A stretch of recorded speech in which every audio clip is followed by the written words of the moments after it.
Hey coaches, Coach Simpson here. Welcome back to my YouTube channel. We're talking a lot this week about skill positions and drills and different things that you can do to improve your offense. And so one of the things that's probably the most underappreciated, and I think guys don't like to turn the ball over, but they don't really always teach how not to turn the ball over, is ball security. I know most of the games we go back this year for me, that we lost the turnover battle, and a lot of those were due to fumbles. Interceptions kind of get the notoriety, but fumbles are a huge part of the game. And so, offensively, I'm not great at teaching this. And so I brought in the expert at teaching this. And so I'm excited to have him on tonight and share with you guys a little bit about, he's got a product, but we're really going to talk a lot about just ball security. And I would recommend getting it, by the way. If you don't know what high and tight footballs are, they're pretty awesome. And this guy's kind of become the guru in keeping the football, which if you keep the football, you usually win games. So Coach Kruger, if you want to kind of introduce yourself to the people that may not know you. Hey, well, thanks, Coach Simpson, for having me on, of course. I am Coach Tom Krager, whatever way. A variety of different roles. I've been a high school head coach. I've been a college DFO, recruiting coordinator. And ultimately, I've been very blessed to be around great men like yourself. And then also my college coach was a Hall of Famer. My high school coach was a Hall of Famer. And the guy I work for is a Hall of Famer in his own right at his previous school before he passed away. And through all that, I didn't realize what I was learning, because I'll talk about that ball security and blocking and tackling are very important, but I didn't realize what generational coaching was really about. It's passed down from that guy to you from day one. And my high school coach, Hall of Famer, lost 7 games in a decade one time. And he always said, if you put the ball in the air, 3 things can happen and 2 of them are bad. And I was like, and now then as I got to know him and had more conversation with him, he goes, all I care about is keeping the ball away from the opponents. That's all I care about. And he ran the T and then the wing. And the wing T. So he was a great guy, but he was very adamant about if we have the ball, they can't score. And we never taught me how to carry a football. Just said, don't you dare put it on the ground. Got to college. We ran the ball. We ran power I, Hall of Fame. It was the Mid-American Conference's all-time leading victory guy until Frank Solich took over. And he was all about ball security, 5 points of pressure, what he would resonate. But I never heard anybody talk about technique. Like I just heard these buzzwords and high and tight and keep that ball away from them, And so then when I got to college and started coaching kids, I said the same thing. I said, hey, we need to keep the ball away from the opponents and we need to keep 5 points of pressure. And then I got into high school and started teaching kids. Now I'm got to back a less of an athlete, right? And I got to really make an impact on them. I said the same things, but then my 3rd year, we had 7 games that we lost to fumbles in the 4th quarter. We were 1-8. We were winning in 7 of those 8 in the 4th and turned it over. And you always say that one play doesn't turn the outcome, but I think we've both been there, right? Where if we didn't do that, we're pretty confident we would have won. And so then it really got me looking at what am I truly teaching? And then I started asking really big questions of guys that are a lot smarter than me. And then I found out that there is a specific way we should be teaching. Like Coach, what do you teach your running backs before they got high and tight? I wrote down the quote I give them is remember the Titans, where if you fumble my football, Petey, you're going to run a mile and then you're going to come back. And, and honestly, at the high school level, here's usually, and I think I'm probably the majority here, Coach, we put a really good athlete back there and we teach them don't fumble, and we run them through drills that I don't really know if they help them not fumble, but at least we are putting it in their brain, don't fumble. So that's kind of one of the reasons I wanted you to come on. Now, we actually, I don't know if I mentioned earlier, we have some of your footballs and we have used them, and I think they are useful. We had a couple fumble issues early in the year. We had a brand new running back, great athlete, brand new running back. So first time, he's here with it. And so we started getting him on that ball and it did help. We lowered just by using your product, we did it. But that's why I wanted you to come on, was talk about maybe some of the drills. And then, because all of us know, we want the ball across our chest. We talk about rubbing your nipple raw with it. There's all those cool buzzwords. Yep. but you can probably look at me and imagine that I was not a running back in high school. Okay. I was the guy that was taking the snap and trying not to get killed. So I don't have a lot of experience in that. And so, what are some things that you do? Well, see, you've touched on a lot of things right there. And the first one you mentioned was you put the best athlete back there and you go, right? And so I actually worked with a couple NFL guys. I currently work with over 20 guys in the NFL, really on a down low status because no one wants to be considered a guy that has a fumbling problem, right? That's usually what happens right before you get cut. And one gentleman comes in particular, he was a Power 5 back. He was a second round pick and he coughed the ball up, and he had, what it was is he had habits because all during his childhood, he was bigger, faster, stronger than anybody else. And so his habits were okay. It didn't matter because no one can catch him, no one can touch him. But then when he got in the NFL and everybody's equal, that margin for error is so much smaller. All of his habits came back to haunt him. And one of his biggest one was anytime he got close to the touchdown, he would reach out, he would spin and he would fight. He had passion. Yeah, he'd pull it away from his body and go for that.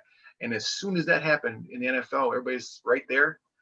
Boom, ball's gone. He literally got 6 balls punched out in the season, And so when him and I were working together, he's asked me like, how much do I need to do this? I said, well, now you're talking about classical conditioning. Now you're talking about, creating habits. I go, you think about, you've been doing it for 15 years or so on your own. You need to make up all those reps because repetition becomes habit becomes character, and character is what you see, and that gets back to us as coaches, right? Like just fundamental things. And so when he started thinking about that, he's like, wow, I got a lot of work to do. I go, well, yeah, don't think of it as you got to make all those years up in one time. Think about it, you just start with the fundamentals. Like, how are you holding the ball? And then it got back to, I started talking to some guys that have been in the game for over 28 years, and they started talking about technique and like split finger and index finger and cupping. And they had all these terms. And I'm like, wow, I never even looked at that, and then it's like, well, why do you do this? And they said, well, it's simple. This Ollie Wilson guy, coached 20 some years in the NFL. He goes, how do fumbles occur? And I looked at him, I go, somebody punches it out. He goes, no, think about even less than that. He goes, someone puts force on it that's greater than what you have. They hit it. They have more force striking that ball than you do holding on to it. And I was like, he goes, so really fumbles occur when that force comes in. So what you need to do is understand that you need to have a force that's able to overcome that. He goes, and that's the key. Most people don't fumble because they see the force coming and then they clamp down and create a greater force. He goes, but the problem lies is the better you get and the better the opponents get, you don't see it coming. You don't even realize that the ball's not tight to your body. He says, so we teach split finger because you think about 50-50, equal pressure. He goes, we teach split finger because half of your hand will be on one side of the ball and half will be in the other. And so now you're placing equal distribution of pressure on it. So now you're putting the pressure on it so that way the ball can't move left or right. Well, now the only way it can go is back and, out, up and out. So now you got to clamp it down in there with your elbow and your body. So now you're vicing the football, and that 5 points of pressure now become equal distribution of pressure and tight to your body. And he said, next part is you start looking and going, okay, do they have gaps? Where are their gaps? Because gaps are weakness. We all see it when the elbow's up, right? You see that ball out there and you're just going, oh, that's free. That body's away. He said, but the other one they don't see is the wrist. He said, because that gap right there is what people start attacking and go to it. And he says, so you start closing gaps, you start creating good technique. And he said, ultimately you get down to what's called team. Technique, exposure, and awareness of movement. And ultimately when I was talking to him, like, well, that's how I should grade it. And he's like, that's exactly it. And I said, he goes, so we take team, and that's our grading acronym for ball security. So now we actually quantify what our kids' grades are.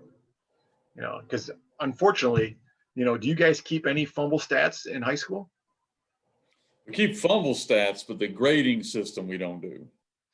Well, and so here's the crazy part. So I was in college when I'm doing all this, right? The fumble stats in college encompass everything, right? If a quarterback gets stripped, if a quarterback gets the ball knocked out when he's going back to throw, that's a fumble. If the punt returner muffs the ball, that's a fumble.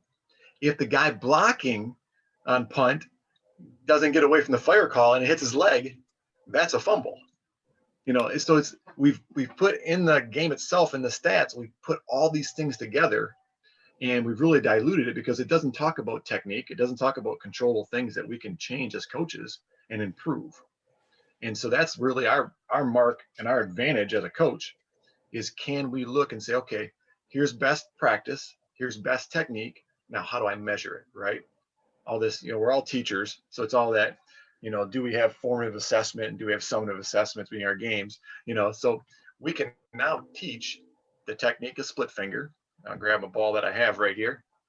Okay. This is actually one of my footballs. So with a skin, so we teach split finger. Okay. And then we teach that exposure. So this guy I worked with the NFL, he had really small hands and his hands were like this. He would literally hold the ball like that. And I'm like, well, you got to spread that baby out there. Get some of that real estate. You got to own that. So exposure. So keeping that ball, instead of, turning it like this and getting out to everybody, is keep you between the defender and the ball. And then the awareness of movement. Like, are you hanging it out when you're making that move like your kid is? I was talking to a high school guy. He got a transfer in from a different school who got benched because he put a ball on the ground because he would hang the ball out. So, and he was the fastest kid in the school, comes to his school, fastest kid in his school. And he's like, why are you here? He goes, because I couldn't hold on the ball. He's a high tight coach. So he gives him one of the balls and he goes, "Pin that to your chest and let's roll." And so he just that summer, created all kinds of habits of everything he did was beeping the whole time. If he wasn't beeping, he was learning how to finish. And then that kid went on to have, literally, coach, 0 fumbles in their season and was a 1,000-yard rusher for him, who was on the bench at the other school. Yeah, no, Coach, having seen the football and when I heard that beep, I knew, because when we first got him, Coach, this is a good story for you. I've got a son, 2 sons. So I've got one who's 12, and he played a little running back for me. He's behind me over here. That one, yep. Now he looks a lot bigger than that now. He's about as big as me, but he came, we moved schools, and so we were in the field house playing around, and he could not get it to beep. I mean, he couldn't do it. He was all over. And so finally, I think his mom or someone maybe got it to beep, and he got frustrated. So, but he started learning it was about the technique, Yeah. But this one also put it on the ground a few times when he was younger. He's gotten a little better. So I know that from just a father, I mean, that just preaching it and explaining it and going through it. And like you said, the point of emphasis, I think, teaches a whole lot. On that note, drills you guys would go through, progression of drills, and you don't have to give us all of them, Coach, but just a few. If you're a running back coach, because here's how it works in my team. My running back coach gets mad at me because he gets like 10 minutes of individual. It's like, all right, you got 10 minutes to work with these guys. 5 of those, you got to teach them how to pass block or run a route. So now he's got 5 minutes to work with a running back. What are you doing in that time? How are you kind of progressing up your drills? Well, here's the irony of that is, right, because we're all the same, all the running back coaches, myself, your guy, everybody, we always want more, right? So we talk about is how can we steal those reps? So I've got, some basic drills that I do that I teach all my guys, and it's really about the technique and then about finding opportunity. So like when we're speed drilling and we're doing dynamic warm up, we got balls in our hands. And so now they're working on, they're loosening their legs up and the ball's beeping. So now we stole some ball security time, right?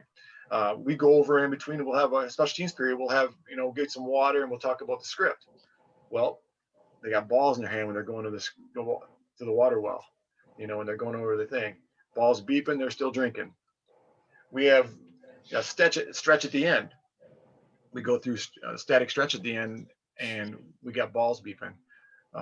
So we're stealing time in addition to that 5 for ball security. So from a ball security standpoint, when we have those 5 minutes, the biggest thing we want to do is we want to keep as much muscle memory as possible, and we want to carry it over into the game. So there's 3 main times that people fumble the ball. If you look at all your fumbles, it's usually when they're going to the ground, okay? When they're going from behind, when they're slowing down, somebody's behind, And then when they get their eyes or their thoughts on something else, whether it's a zone play and they're reading it, they're waiting, and then all of a sudden they're breaking, or if they're in a handoff where they're taking it and now they're reading something as they get the handoff, there's that other opportunity. So what we try to do is in our drills, we try to encompass each one of those each time. So we might go to the ground on a thing, and we might do that. You've seen the traditional line touch, right? Where you go each time, where you just go down, opposite arm, boom, touch, touch, touch. But you got to hit the ball, pin to your chest the whole time. So you're up in here, and then you're touching down. Sorry how loud that No, was. Coach, I know, I think I know what that is, but I'm assuming it's we're here and we're going down and we're touching with our offhand. Is that correct? Yep. You create the habit because all the best running backs are always fighting for yards, right? Mhm. And so then we're creating that element of always trying to, when we're going to the ground, ensuring the good habit of getting the ball pinned.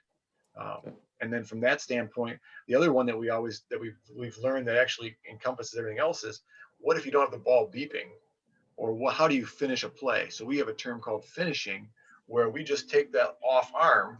So when we're using the balls, because we'll catch, throw them, that kind of stuff, and you don't always get it set right. You won't get your hand at the right position. Right, yeah. And so we taught them that this is just as much important, where you take your offhand, place it on your wrist, and drive it down together, creating a tripod. So that way your elbows are together, so that your elbows are pinched together. The ball has less exposure. So you get back to that technique, the exposure and the awareness of movement, and they have no movement. So when you're finishing at the end of every play, so on every drill we do everything, we talk about finish, finish, finish.